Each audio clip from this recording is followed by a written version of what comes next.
Deborah moved swiftly through the elegant restaurant, balancing plates and greeting guests with a warm but professional smile. La Fontaine was the kind of place where the wealthy dined, a world far removed from her modest upbringing. But Deborah wasn't just a waitress. Music was her passion, her escape. Ever since she was a child, the piano had been her sanctuary, a place where she could express emotions words failed to capture. But dreams didn't pay the bills, so she had traded her concert ambitions for long shifts serving the elite of Raleigh, North Carolina. That night, however, her hidden talent would come to light in a way she never expected. The doors swung open, and in walked Leonard Grayson, a millionaire known for his arrogance and love for spectacle. He had a way of making himself the center of attention, and tonight would be no different. As Deborah passed his table, she felt his eyes on her. A slow, calculating smirk spread across his face. She didn't know it yet, but Leonard had just chosen her as his evening's entertainment. Leonard watched Deborah as she worked, something about her catching his interest. He leaned toward his companions and whispered something that made them chuckle. When Deborah returned to take their order, Leonard decided to engage. "Deborah, huh?" he said, reading her name tag. "That sounds like with hidden talents." Deborah gave him a polite nod, not interested in playing whatever game he was setting up. Leonard wasn't done. As the evening progressed, he grew louder, boasting about his wealth and success while taking jabs at those who lacked ambition. Then, just as Deborah was pouring him a glass of wine, he struck. "Tell me, Deborah," he said, his voice cutting through the restaurant's hum. "Surely a young woman like you has dreams. What do you do when you're not carrying plates?" Deborah hesitated, then answered cautiously. "I play piano sometimes." Leonard's eyes gleamed. "A pianist, huh?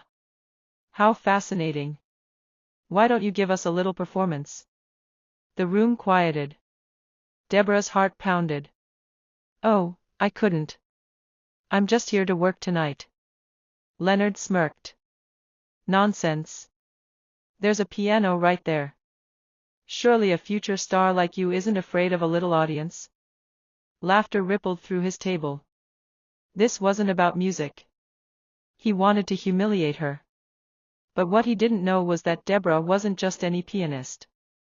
Deborah looked around. The entire restaurant was watching. Backing down would mean letting Leonard win. She took a deep breath. "Fine," she said. "But if I play, you have to listen. No interruptions." Leonard raised an eyebrow, amused. "Deal." She walked toward the grand piano in the corner, her fingers trembling slightly. It had been a long time since she had played in front of an audience. She sat down, her hands hovering over the keys. Then, she played. The first notes were soft, delicate, weaving through the air like whispers. Then the melody built, filling the room with a depth of emotion no one expected. A hush fell over the restaurant. Leonard's smirk disappeared. Deborah lost herself in the music. This wasn't just a performance, it was her soul speaking. The struggles, the dreams, the nights spent yearning for a stage, it all came pouring out through the piano. And by the time she finished, the room was silent. For a long moment, no one spoke. Then, a single clap broke the silence. Then another. And another. Within seconds, the entire restaurant erupted into thunderous applause. Deborah looked up, breathless. People were on their feet. Some had tears in their eyes. Even the chef had come out from the kitchen, arms crossed, nodding in approval. Leonard, however, was frozen. His plan had backfired spectacularly. Instead of humiliating Deborah, he had become the fool. One of his companions nudged him. "Well? Got anything to say?" Leonard cleared his throat, forcing a tight smile. Impressive, he admitted, though his voice lacked its usual confidence. But Deborah didn't care about his approval. For the first time in years, she had played for more than just herself. And the world had listened.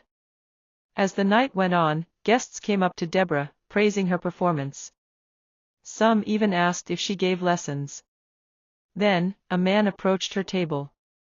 "Excuse me," he said. "My name is William Carter. I'm a music professor at the Raleigh Conservatory. Have you ever considered formal training?" Deborah's eyes widened.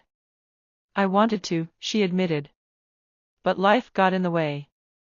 William smiled. "You have something rare, raw talent with deep emotion.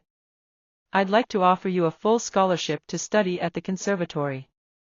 Deborah's breath caught. "Are you serious?" "Completely. The world needs to hear you play." Tears pricked her eyes. After years of struggling, of shelving her dreams for survival, an opportunity had finally found her. She turned to glance at Leonard's table. He was still sitting there, swirling his drink, defeated. He had wanted to make a fool of her. Instead, he had set her free. The next day, Deborah walked into La Fontaine, her resignation letter in hand. Her manager frowned. "Are you sure?" Deborah smiled. Yes. She had spent years serving others while her own dreams sat on hold. But now, it was time to serve herself. As she walked out of the restaurant for the last time, she felt something she hadn't felt in years. Hope. She had spent too long believing that dreams were only for the privileged. But last night had proved otherwise. She was meant for more. And now, she was finally claiming it. Months passed. Deborah threw herself into her studies, learning from the best musicians in the city. She played in concerts, refined her technique, and discovered new depths to her talent. Then, one night, she found herself standing in front of a sold-out audience at the Raleigh Symphony Hall. The same hands that had once carried plates now graced the grand piano with confidence. As she played, she thought back to the night at La Fontaine. The humiliation that had turned into triumph. The arrogance of a millionaire who had unknowingly changed her life. And when she finished, the crowd rose to their feet, the applause thunderous. Tears welled in her eyes. She had done it. She was no longer just a waitress with a dream. She was a pianist. And the world was finally listening.